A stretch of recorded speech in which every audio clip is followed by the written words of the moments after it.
E aí, pessoal? Bem-vindos a mais uma das nossas explicações visuais. Hoje, a gente vai pegar aquele tópico de álgebra que, vamos ser sinceros, às vezes parece super abstrato na sala de aula e transformar numa ferramenta incrivelmente prática para resolver problemas do mundo real. Nós vamos entender a fundo o comportamento dos gráficos de funções do segundo grau. Então, preparem-se para ver a matemática ganhar vida. O nosso roteiro de hoje é super direto. Vamos passar por 1. A matemática do lucro.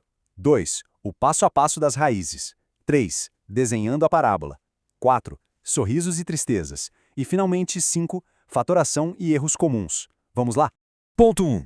A matemática do Luga. Bom, para começar, a melhor estratégia é sempre ancorar a matemática num cenário real, palpável. Afinal, por que a gente se importa tanto com aquele x e y, né? Imagina a seguinte situação. Como é que uma imobiliária consegue prever o futuro financeiro dela ao vender terrenos? A resposta não está numa bola de cristal, e sim numa função matemática muito específica.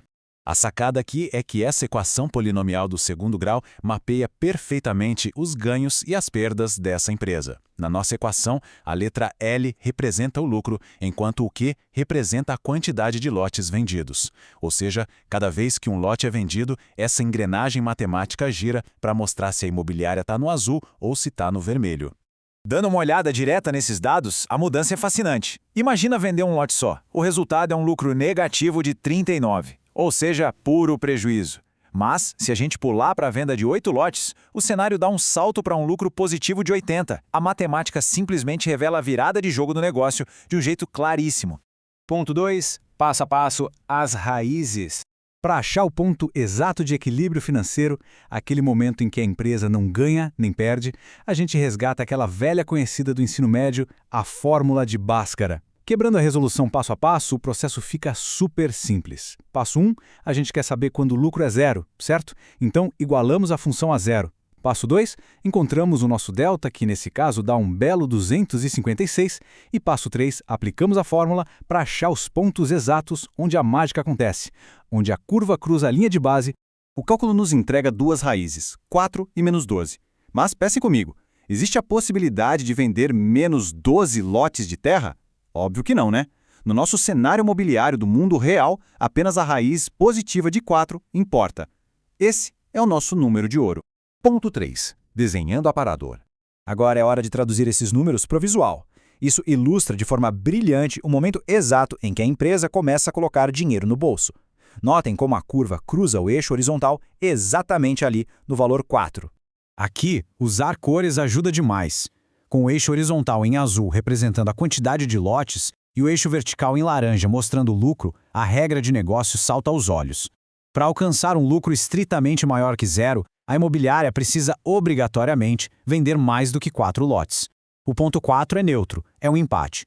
Tudo à direita dele na linha azul, com a curva subindo, é onde o lucro real acontece. Ponto 4. Sorrisos e tristezas. Mas por que a curva tem esse formato que desce e depois sobe? Bom, tudo se resume ao coeficiente principal da função. Usando uma analogia simples do nosso dia a dia, a nossa equação de lucro tem um coeficiente positivo, o mais que ao quadrado.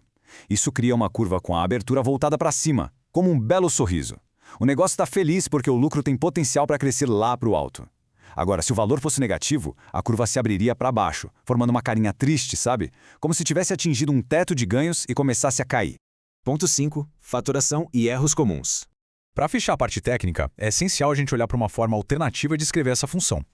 Substituir aquelas raízes que a gente calculou na forma fatorada geral nos dá um jeito extremamente elegante de escrever a mesma função de lucro. Fica muito mais fácil de enxergar as raízes logo de cara na equação. E para ninguém cair em pegadinha de prava, vamos aos erros mais clássicos na hora de desenhar e interpretar. Primeiro, parábolas são sempre curvas suaves em formato de U, nunca montanhas pontiagudas em formato de V, tá? Segundo, definam sempre os eixos com cores diferentes, tipo o azul para o horizontal e o laranja para a vertical, para nunca inverter os dados de entrada e saída. E terceiro, nunca esqueçam que as raízes são estritamente os locais onde a curva corta o eixo horizontal, o chão do nosso gráfico.